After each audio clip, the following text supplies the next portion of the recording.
நிறைய content creators step up SIP பற்றி video போட்டிருப்பாங்க. அதில் அவங்க என்ன சொல்லியிருப்பாங்கன்னா, நீங்கள் ஒரு 10% ஸ்டெப் அப் பண்ணீங்கன்னா உங்களால் பெரிய கார்பஸை சேர்க்க முடியும்னு சொல்லியிருப்பாங்க. அது பாசிபிளா இல்லையான்னு இந்த வீடியோவில் பார்க்கலாம். இந்த சேனலை சப்ஸ்கிரைப் பண்ணலன்னா சப்ஸ்கிரைப் பண்ணிட்டு பாருங்கள். இப்போ வீடியோக்குள்ளே போகலாம். பேசிக்காக ஸ்டெப் அப் எஸ்ஐபின்னா என்னென்னா, நீங்கள் உங்கள் மந்த்லி இன்ஸ்டால்மெண்ட்டை வருஷம் இன்க்ரீஸ் பண்ணிட்டு போகிறது தான். இதை நீங்கள் கரெக்டாக பண்ணீங்கன்னா அவங்க சொல்கிற மாதிரி பெரிய கார்பஸ் சேரும். பட் இங்கே கேள்வியே அது உங்களால் பண்ண முடியுமா பண்ண முடியாதான்னு தான். இந்த எக்ஸாம்பிள் பார்த்தா புரியும். இங்கே நீங்கள் பார்க்குறது வந்து மந்த்லி இன்ஸ்டால்மெண்ட் டேபிள். ஒரு 10,000 rupees எஸ்ஐபியை 10% ஸ்டெப் அப் பண்ணும்போது உங்களோட மாதம் இன்ஸ்டால்மெண்ட் வந்து இப்படி தான் இருக்கும்.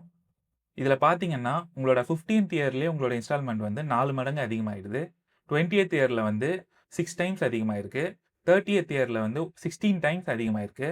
உங்களோட மந்த்லி இன்ஸ்டால்மெண்ட்டாகவே 1,60,000 கிட்ட கட்ட வேண்டியது வரும். இப்போவே கிளியராக புரிஞ்சிருக்கும் இது 99% பீப்புளால் பாசிபிளே இல்லைன்னு. அதுக்கு என்ன சொல்யூஷன் கேட்டால் ஸ்மார்ட் எஸ்ஐபி. இது என்னன்னா, நீங்கள் நார்மலாக பண்ணுற ஸ்டெப் அப் எஸ்ஐபியில் டீசலரேஷன் பர்சன்டேஜ்ன்றதை ஒன்றத்தை செட் பண்ணுவீங்க. அது எப்படி வேலை செய்யும்னா, உங்களோட ஸ்டெப் அப் பர்சன்டேஜை எவ்ரி 5 years ரெடியூஸ் பண்ணிகிட்டே வரும். இதனால என்ன பெனிஃபிட்னா, உங்களோட மந்த்லி இன்ஸ்டால்மெண்ட் ரொம்ப பெரிய அமௌண்ட்டாக மாறாமல் கண்ட்ரோல் பண்ண முடியும். இதுதான் அந்த ஸ்மார்ட் எஸ்ஐபி. நீங்கள் யூஸ்வலாக நார்மல் ஸ்டெப் அப் எஸ்ஐபிக்கு யூஸ் பண்ணுற மாதிரி monthly SIP amount, initial step up, number of years and expected CAGR இது எல்லாத்தையும் கொடுப்பீங்க. எக்ஸ்ட்ராவாக டீசலரேஷன் பர்சன்டேஜ்ன்றதையும் கொடுப்பீங்க. இனிஷியலாக நான் அதை 0%ன்னு செட் பண்ணியிருக்கேன். இப்போ நீங்கள் இந்த இன்ஸ்டால்மெண்ட் டேபிளில் பார்த்தீங்கன்னா, இது நார்மலான ஸ்டெப் அப் எஸ்ஐபியில் எப்படி இருக்குமோ அந்த மாதிரி தான் இருக்கும். இப்போ நான் இதை 10%ஆக சேஞ்ச் பண்ணுறேன். கிளியராக தெரிஞ்சிருக்கும் உங்களோட இன்ஸ்டால்மெண்ட் வந்து எவ்வளோ ரெடியூஸ் ஆகிருக்குன்னு. இனிஷியலாக 1,60,000 கிட்ட இருந்த இன்ஸ்டால்மெண்ட் இப்போ 80,000 கிட்ட வந்திருக்கு. அதே தான் மற்ற இயர்ஸ்க்கும் சேஞ்ச் ஆகிருக்கும். இப்போ இந்த அமௌண்ட்டே உங்களுக்கு அதிகமாக தோணுச்சுன்னா இன்னும் ரெடியூஸ் பண்ணிக்கலாம்.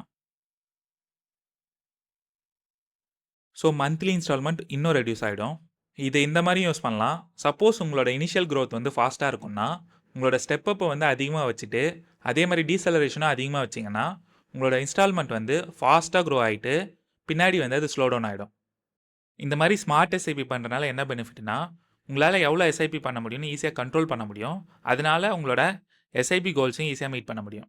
இந்த ஸ்மார்ட் எஸ்ஐபி கால்குலேட்டரோட லிங்க்கை டெஸ்கிரிப்ஷனில் கொடுக்குறேன், செக் பண்ணுங்கள்.